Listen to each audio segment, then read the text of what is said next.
Hey everybody, sorry for the late stream, man. I've been on the phone for quite a minute. Should have been streaming like almost like an hour ago, but I had some situation with like Amazon package for the Hot Ones challenge video that I was hoping to do tomorrow, but it might be delayed for a week minimum. They can't send me a replacement, they'll do a refund, so I'm gonna have to like wait. I probably can, I got, obviously, bills to pay coming up, and but as soon as the refund comes into play, I'm gonna place another order, which will take another couple of days, which they couldn't send me like a replacement because even though they had the word Prime under the item, it was given by a third party and they can't just get like a replacement immediately. So it's gonna be probably another week, unfortunately. I had high hopes for that. It's gonna start doing like the challenge right after work at the ready, but unfortunately that's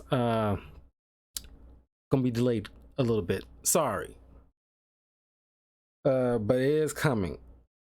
But anyway, back to the comic book review of Psylocke, aka Betsy Braddock. Origin story is kind of freaking confusing, honestly. And they touch on this in the comic itself. And for the longest time, especially during like the 90s, early 2000s, Psylocke's, past was like very mysterious. But the long and short of it is, Betsy Braddock that we typically come to know, throughout the 90s, isn't who she is. Because there was a whole thing with like a mind swap with a guy that's gonna be like the central focus of this story, who had like a thing for this woman named Kwanon. I might be mispronouncing that name. It was Kwanon. Kwanon. Let's go with Kwanon. Kind of like canon, but Kwa. So Kwanon was this guy named Matsuo's, love interest, who she grew up in like, the clan of the Hand. So she's very specialized in hand-to-hand combat and deadly assassinations and blah blah blah. But during like a whole situation with the Hand and their rules, Matsuo had like one-on-one with her. She fell off into like a ravine or something like that, washed up on shore, lost some memories, trying to attempt to at least lost, she was in a coma. Some situation with Spyro, the underling of Mojo, messing around with her because like, different body of the Betsy Braddock, because it's not like that we come to know, of course she has like a British accent, even though she's Asian, more than likely Japanese, but the British part comes from like the Kwanon part, or at least crap, it's hard to tell. Like I said, it's confusing which one's which, but like one person is actually British and the other person's Asian, and the British part is, I'm assuming, is the Betsy, and Kwanon inhabited that part of the body. Let's say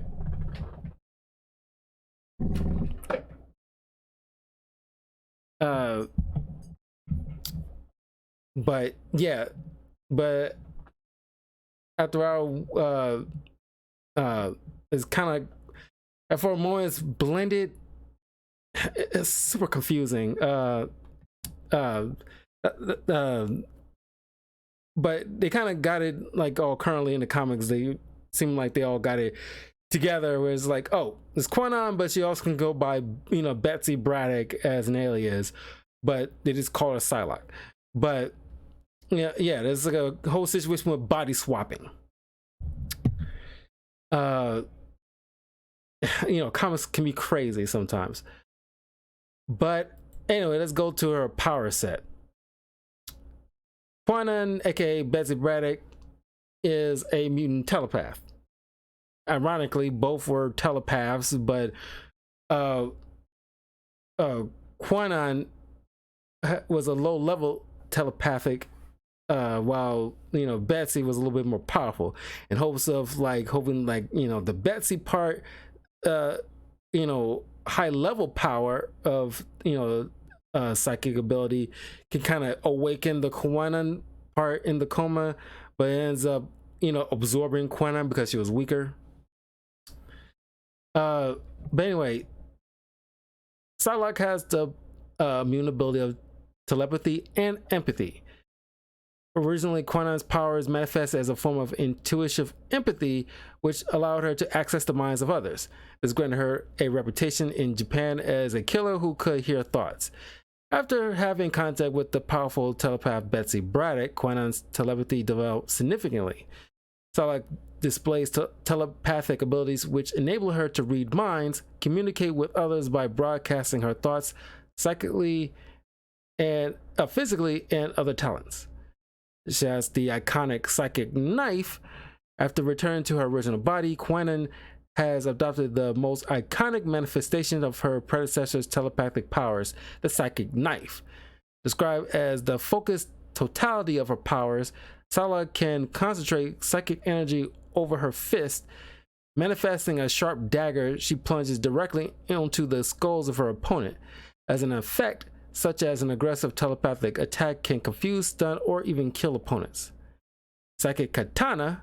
In Betsy Braddock's body, Quanon physically manifested her telepathic powers as a blade, created as an ornate psionic katana. The blade could disrupt the autonomic nervous systems of other living beings, incapacitating them instantly. Quanon could also use her psychic katana to force her way into an opponent's mind and reveal any thoughts they were originally shielded from her telepathic powers, including those of other telepaths. Telepathic detection. With her psionic senses, Psylocke can track other sentient beings by their psychic emanations.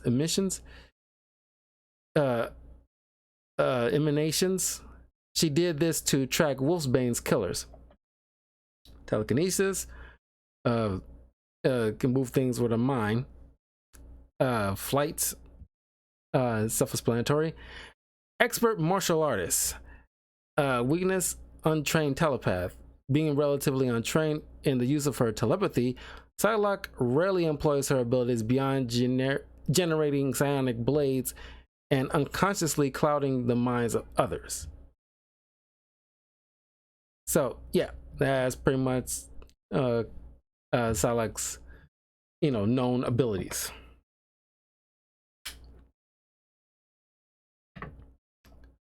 So this is just a 4-issue miniseries, and honestly, it's really good. Not even gonna bury the lead here. I love the art in this especially. This is written by Christopher Yost. He did another, matter of fact, the previous comic that I did review on, which I forgot by just as quickly. But also art done by Harvey Telebau. And I mean, it just works. It's just with the whole Japanese aesthetic, it just works. And this is a nice tie-in to the Wolverine solo adventure that I did a review on a few weeks back, which, by the way, check out all my X-Men reviews that I've just been doing recently. Not recently, but, you know, quite a handful of weeks now, with X-Men movies, TV shows, solo comic books, before I get into the team-ups. Follow me on links in the description below, but it's youtube.com/talkativecarl. Like and subscribe, hit the notification bell if you're one of the if you want to know whenever new stuff is posted. Also follow me on Twitch. You'll know you can watch me and chat with me live on twitch.tv/talkativecarl. You join my Patreon. That's patreon.com/talkativecarl, where you can put in suggestions for certain requests for reviews. My Twitter, for as long as Twitter is still around, because now it's got this weird X, which is ironic given the fact that I'm going through all this X-Men stuff, is at talkativecarl. So links are in the description below. All right. At this point in time, oh yeah, the last one I did was Dazzler, but I don't think Christopher Yost did that. I think he did like, was it Emma Frost? It was probably something like prior to Dazzler, but right now this is the current timeline where the mutants have this kind of island called Utopia, probably formerly Genosha, where they're held up and making like a sanctuary. And at a certain point, Psylocke normally is on an X-Men team. Here she's leading her own little group of students with like the help of Dazzler, and they're taking down this, this mutant. And initially, Betsy, being a trained assassin, not unlike, Wolverine, who has no qualms with killing her enemies, wants to, because she sees inside of his head, because a guy named Sack, yes, and they often want to point out the fact that his guy name is Sack. She sees inside his head and is like, yeah, like, if things had progressed, he would have definitely killed, at least a few of you. So we probably should like put him down so he won't come back and cause future harm for innocent people. Even though they all protest against this because X-Men don't kill. So she kind of like just walks away. Sure, fine, whatever. Being part of the X-Men team means that you don't just go outright just take out your enemy. Even though a few of them have done so on occasion, like Wolverine and Betsy. But that's usually their solo adventures where they'll have like X-Men on their backs, chastising them about that. So she comes back to the Utopia, and Emma Frost, Cyclops, and others are, looking at, observing the former body of Betsy Quanon, who used to be separate from them. They, like I said earlier, they are two separate people now. They inhabit like a same body. Now it's kind of, Psylocke having like a surreal kind of experience right now because she's watching her own corpse being examined. So she then wants to just go ahead and just lay that part of her life to rest and take it back to Japan. And on that way, because Wolverine just inside of the cockpit wondering like, why you're here. He's like, hey, I got business in Japan, so I figure I'll just catch a ride with you. And as soon as they arrive in Japanese airspace, the Japanese military immediately starts flagging them down, and Wolverine's just disappeared. He just like, she asked him about to ask him like, yo, Wolverine, what are you gonna do? And it's like, he just not in a seat anymore. He was just asleep. But this is, taken apart around the time of the events of M-Day, where, Scarlet Witch kind of like went like a psychic, meltdown and just reality warp to the, the world to the point where it's no more mutants. That infamous line that no more mutants. Now it's only like, 10% of mutants and the population left, and they all are held up on Utopia. And some are scattered here and there, like in Japan. There's a few mutants, still around, but they work for the Japanese government. And they're telling Betsy to, like, piss off, but she gets in her mind, it's like, there's nothing to see here.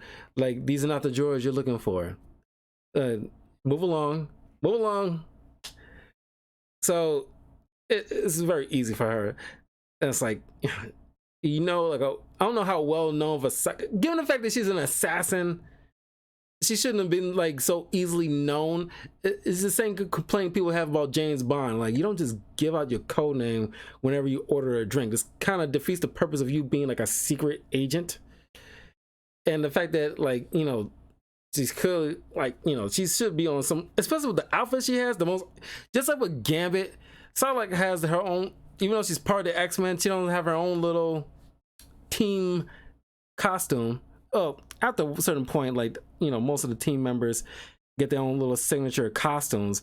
But for a while, especially during the 90s, they had that kind of, similar uniforms. Aside from Gambit, most of the time Wolverine and Psylocke, but it's usually Psylocke and Gambit. They have their own little unique look that is uniquely theirs, and it works. And I'm digging the purple hair. Usually I like girls with, like, the very bluish hair because of Sailor Mercury, but, like, Psylocke makes that purple rock, man. I love that purple hair.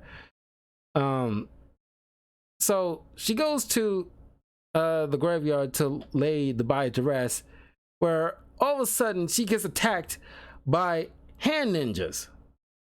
And then, she's, like, going over in her mind about, this is nice little relief for her, where she can just cut loose and just it was just like going to the gym and exercising just to unwind and de-stress. This is her form of that, where she can just cut loose while being hindered and just clear her head, because she's going through some stuff with this, her former life, and having to be laid to rest and reconcile some things. And then all of a sudden, one of these hand ninjas completely destroys the body altogether. So now she's wondering, like, okay, what the heck is going on? And one of the hand ninjas mentions Matsuo Yoshiyaba, something like that. And this is one of her past lives' lovers. That help her be, like, the trained killer that she's known to be, or at least enhance what the hand already did to her. But then also we got, this not mutant, but kind of like enhanced person named Jin, who comes home one day, and he used to work for Matsuo, but he comes home one day and sees not only his wife, but a pregnant wife, get her throat slit by one of these hand ninjas. And he has a pyro ability, kind of like the Human Torch. He has fire ability, and he just lets off a massive explosion out of sheer rage at the Matsuo send these guys to just, without provocation, just kill the woman he loves. So now we got, like, another adversary.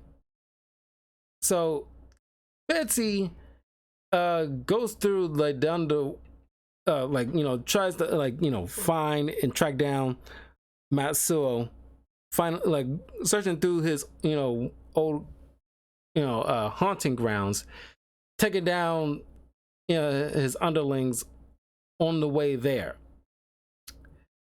where, and very stealthily, it's like, she's a trained ninja, so of course she can get, not only in that, on top of the fact that she's a telekinetic, she can easily get inside. She didn't really have to take out any of these guys. This is just like, the fact that she hates this guy, the fact that he technically did, you know, as she points out, the fact that even though I understand we fought an honorable duel, I technically lost. I got cast off the, you know, waterfall or ravine or whatever, and I wanted to let bygones be bygones. But then, you know, you chose to send people after me to try to kill me. So now it's like, you know, I gotta, you know, take the fight to you, because what the hell, you know. So she leads believe, like, you know, he won't stop sending people after her, and also threaten the lives of people she cared about in the pursuit of taking her out. So she's gonna take the fight to him. So, and every once in a while we pop in to see what Logan's doing. He has some kind of stake in this too. We don't know until the tail end, but it's kind of effed up, even by Wolverine standards. But we'll get to that in a minute.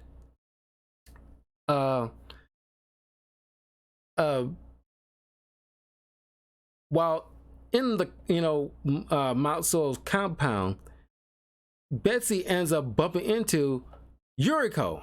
If you don't remember Yuriko, she is that fling that Wolverine hooked up with during the events of his first miniseries that I covered on the channel, where, you know, she's kind of like a thrill seeker, and she kind of into Wolverine a bit, but she got jealous because he had eyes for Muriko, who he, you know, ended up marrying for a time.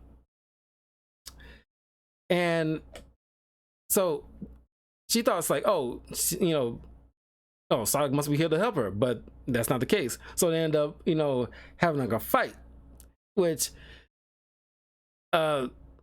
she's very skilled, and she knows Psylocke, you know, putting pressure on Psylocke, because as soon as she gives a psychic a moment to think and breathe, it's done. The fight is just done. So she keeps putting the pressure on Psylocke, but Psylocke, still a little bit better than Yuriko, managed to take her out. Doesn't kill her, but knocks her out. Then here comes Jin, who he believes that, you know, Psylocke is protecting Matsuo. So these two end up fighting a little bit, kind of like a very cliche thing with, like, you know, I'm not sure like how much Jin plays a role in the grand scheme of the Marvel universe. I never seen him before in my life, so probably not that much, but it's still like an obligatory cliche thing in superhero comics where two superpowered characters meet each other for the first time and they have to just fight. The only other time that kind of turned on his head, outside the fact that, you know, okay, well, let's not just do this all together, where I remember like a Deadpool comic where I think it was like a Deadpool teaming up with the Punisher, where he just immediately punches Frank Castle, and he just points out the fact that, well, now we got the obligatory, you know, superheroes, you know, coming together in an adventure, and they got to do an obligatory fight. I just did it. I punched you in the face. We had it. So let's just move on, do with a team up. I thought that was very funny. I think I know what, you know, team up that was. Probably the one that wasn't too long ago. Well, it's kind of long ago. It's like at least a couple of years ago, where I thought it was really funny. I need to do more you know, comic book reviews of team ups, because that was pretty fun. But once Psylocke got inside his head and realized that, oh, he's here for a purpose, but she wants she feels like she has the right to kill Matsuo more so than him, even though she empathized his pain he's going through, the fact that Matsuo had his pregnant wife killed in front of him. But it's still like, no, I need to, you know, I need to be the one to do it. I have that, personally, I feel I have that honor. So she easily knocks this guy out, and uh continues on with the pursuit of tracking down Matsuo. But then she not only finds Matsuo, but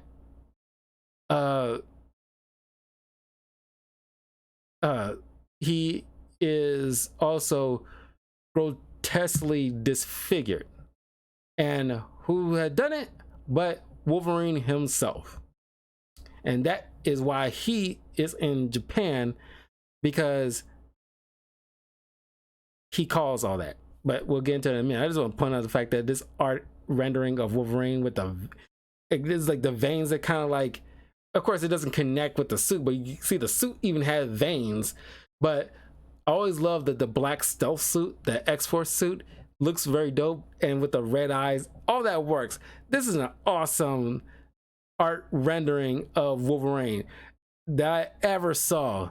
And of course, Wolverine always looks good in, a certain amount of art depictions, but it's like, it's just like, this blew my mind, man. I want a poster of this. I got at least a couple of Wolverine posters. I freaking love this one. Kudos to the artist. But Betsy's, asking Wolverine, like, what the hell are you doing here?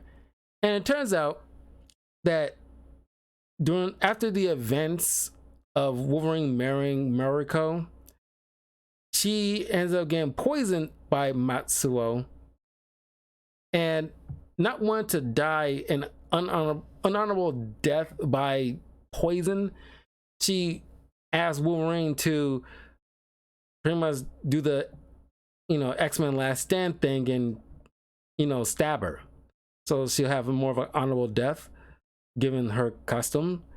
And this of course sent him in like a rage. He finally found love. He, like, the beauty tamed the savage beast, and now he lost that.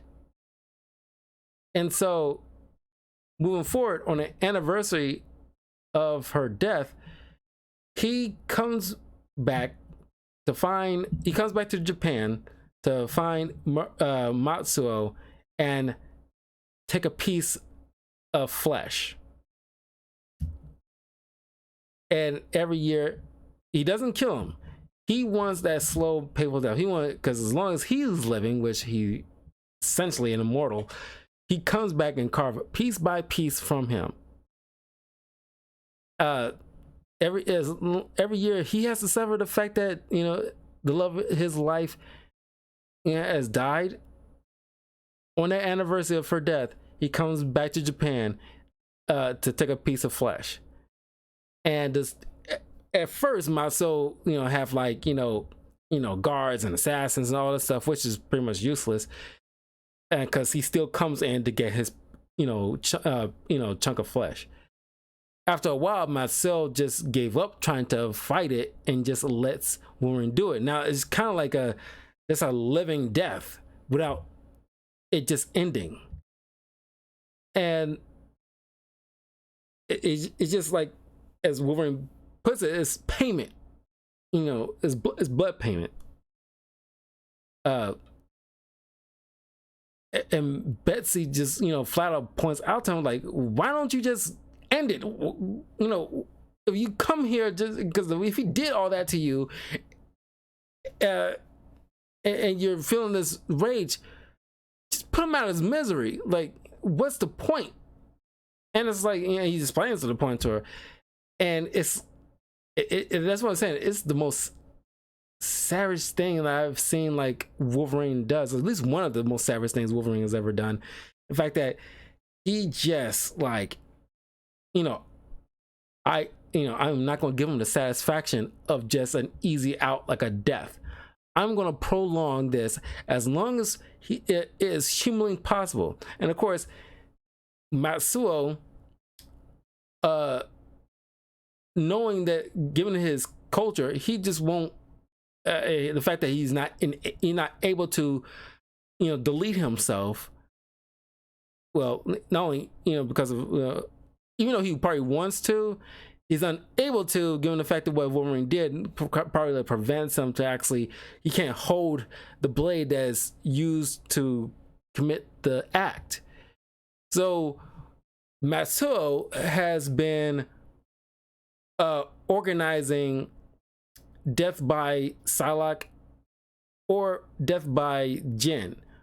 One of the two, doesn't matter which, but he'd rather one of them to do it, because they'll actually just put the end to it, because Wolverine will just keep prolonging it, and he does not want to keep this, he doesn't want to live this life of just, you know, the anxiety and the fear and the pain that will come, you know, with the coming days on that anniversary. So, you know, Psylocke understands that it is really not any talking to this guy, because he and that's why he has Yuriko there to like pretty much keep guard throughout the other, you know, days that he doesn't come, to essentially protect him, to prevent anybody from ending his life, because he wants to keep that thing going, because Yuriko is in love with Wolverine. She's simping for Wolverine, so of course she'll just do whatever he asks. So that's why she's always there to prevent anybody who's trying to take him out, take out Matsuo, because she's probably one of the most skilled people there. Even though you could have asked any number of hand assassins, could have asked Elektra, Deadpool, Sabretooth, any number of well-known assassins in the Marvel universe to come take him out efficiently, that Wolverine, I mean, well, probably not Wolverine necessarily, but definitely like I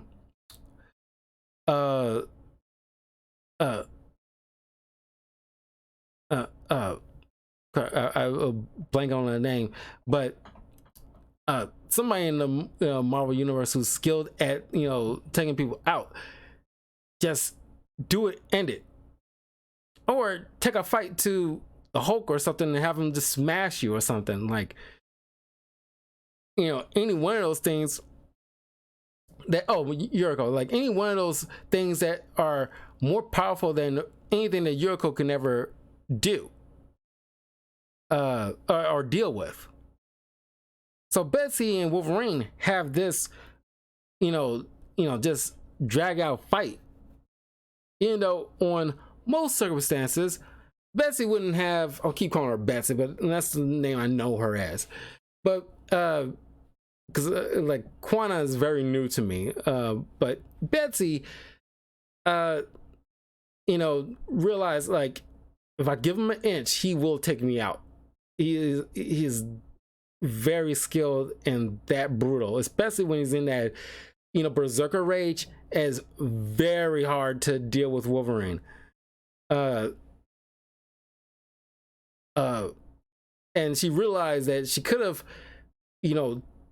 say like Miracle wouldn't have wanted this, and all this other stuff. And then on top of that, Jen comes in, try to take out both of them so he can take out Matsuo. But one quick stab to like the abdomen, he goes flying off. We don't see him again. He gets stabbed by Wolverine and he just goes flying off like a little punk. Never see him for the rest of this comic. So he's he's pretty much like, what's the point of him? I mean, that's probably the one con I have against this comic, is just the uselessness of Jin, where you could have just put in any other well-known assassin in the Marvel universe, Elektra or Deadpool, and have them come in seeking to kill Matsuo for some other reason, and realizing like what's at stake here really. But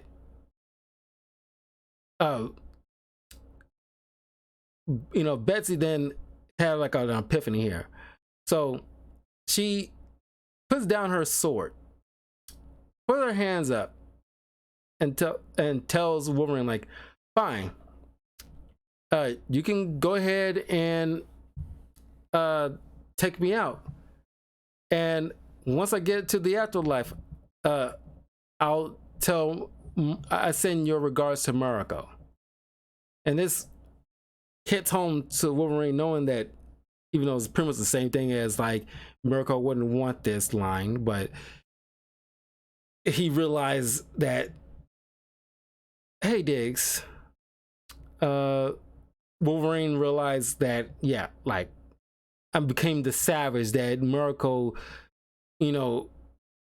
spent her time taming and like, civilizing the animal.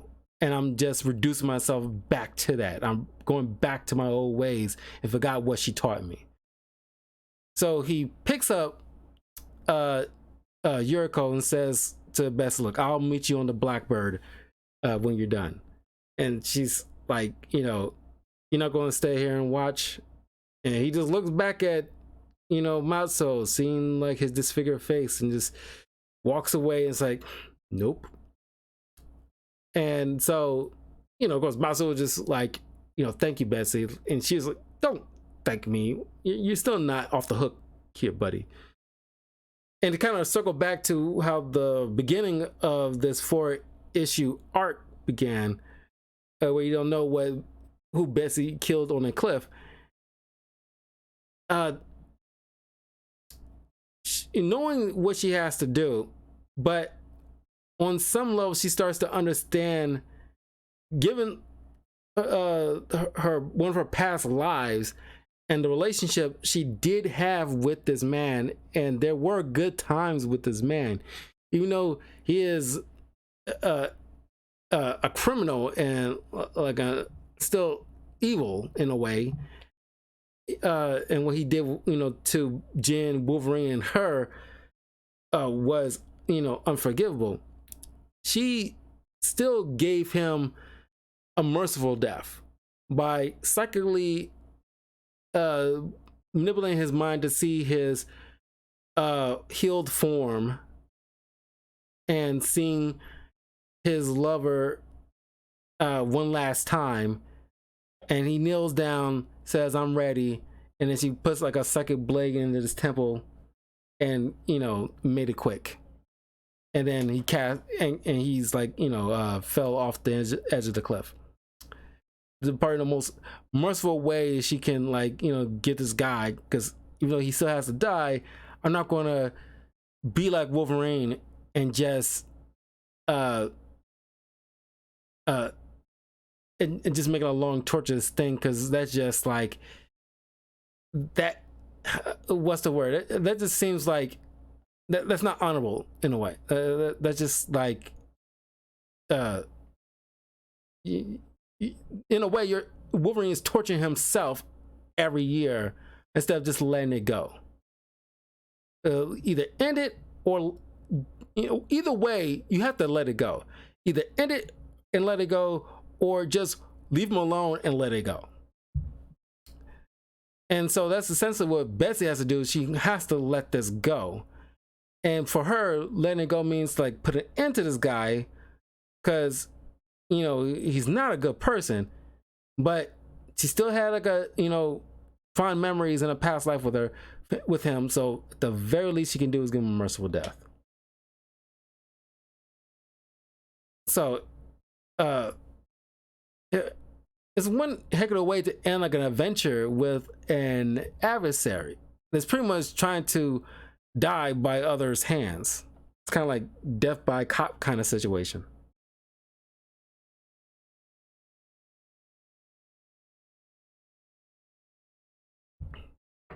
So, on her way back to Utopia, she speaks with one of the students that she was leading a team earlier in the comic, where she mentions to Bessie how it was wrong to kill, and she basically tells her, like, you know what, you're right, but that that part of you that knows right from wrong and is wrong to kill, no matter what happens, don't lose that part of yourself. I lost that part of myself a long time ago. And, you know, the other day I had to kill a person. And even though it was the right thing to do, I don't want you to lose yourself the same way I did. And by extensively, the same way Wolverine did. You consumed by it. You consumed by your past, by your anger, an enemy. Just because somebody did you wrong, you cannot let that affect you for the rest of your life. At some point, you have to move on. And that's pretty much like the short miniseries with. It's just, you know, there's not many like Psylocke comics, but I'm glad there is at least one. There's like a 4-issue one. Highly recommend this. It's very good. And love the art in this. Like I said, like before I get into the X-Men team up books and events, I want to do like a tier listing of all the solo X-Men stuff and how I rank them. And you know, there's a few that's going to be pretty high. And I like how this is like a nice little tie-in to the events of the early 80s mini series, Wolverine comic mini series. Nice little tie-in to that, and see like how that shaped out. But in most iterations, Miracle is alive and just leading her house and clan, and living her life by all means without the issues with her father or the Silver Samurai and all the other stuff. But in this case, I guess she's dead at this point in time, but I'm pretty sure currently in the comics she's probably alive. But yeah, that is Psylocke. I wish we had more Psylocke comics because she is a very cool character. Everybody loves Psylocke. She was like, in the 90s, her, Wolverine, Gambit, probably like the biggest standouts in terms of X-Men canon all throughout the 90s. And it's probably because their costumes more than anything, and the look and the attitude, huge standouts. This is fantastic. I love this comic. I love reading this. It was really, really good. Quick read. Yeah, I will see you guys in like 10 minutes where I cover the only season of Wolverine and the X-Men and give you my thoughts on that. And then this coming Thursday, I will be doing like a spoiler review of the Marvel movie Logan. And then like probably some point next weekend, more than likely, I'll have the next TV show review will be like the Japanese anime of Wolverine. Then after that, the final X-Men TV show will be the anime X-Men. Just like how I covered like the Iron Man anime a year ago, I'm continuing on with Wolverine and X-Men versions. This Halloween, I'll be covering the Blade anime as well. Pretty much kind of wrap up all the Marvel anime stuff because I figured why not. But anyway, if you're watching this on YouTube, let me know what you think of the character Psylocke. I kind of wish her power is kind of a little bit. I mean, I guess it's nice to have her unique psychic abilities different from what we see from Professor X and Jean Grey and Emma Frost.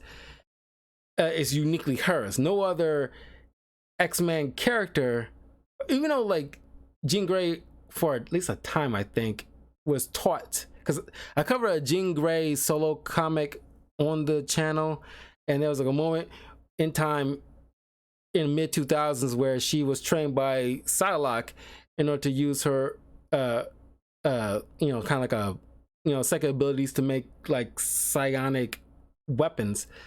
But Psylocke made that her trademark. I don't think any other psychic ever really did that outside of her. So that's uniquely tailored to her, and that's how you usually her costume and her hair is pretty much like the three most iconic things that you will immediately think of Psylocke. So very cool design, awesome design. I think it was done by Chris Claremont, but I could be wrong. What is it? Make a quick look before I end the video. No. Creators was Fabian Nicieza and Andy Kubert, creators of Psylocke. But anyway, I will see you guys in 10 minutes for Wolverine the X-Men spoiler review, and then I'll end the video, the stream altogether tonight, and we'll be back with more FF16.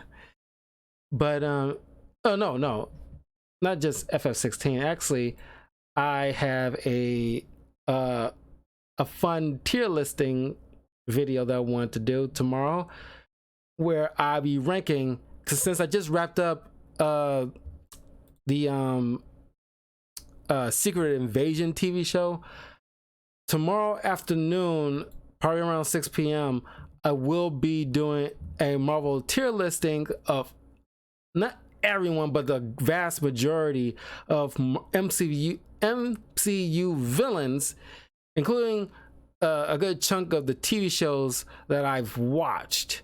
I didn't watch Inhumans or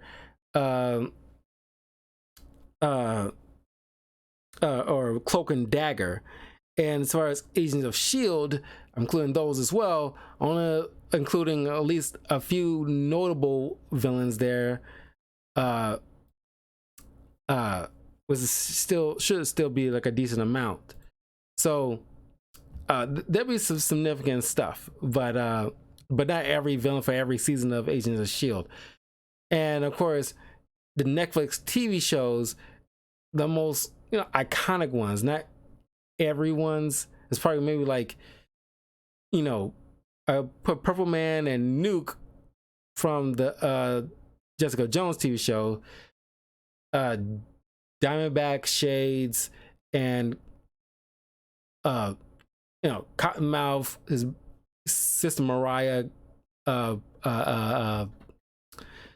Bushwhacker, or Bushmaster I should say, and then of course Kingpin's primarily the ones that Daredevil deals with.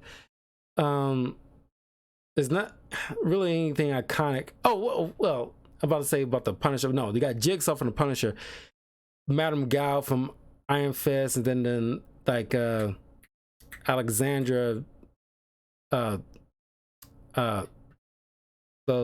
blanking on her name, the lady from Aliens who she plays in the Defenders TV show, got her on the list too. So there's a significant amount. We'll get to them, but there's a lot, and I want to do like a nice little tier listing ranking, and I will come back by the end of each phase, because I know the Marvels is coming in November, but I don't want to wait that long. And of course, there's like Loki TV show season 2 in October, but as pretty much Kang still, or He Who Remains, or whatever. So I already have them on the list, so I'm still gonna count them. Anyway, I will see you guys in 10 minutes.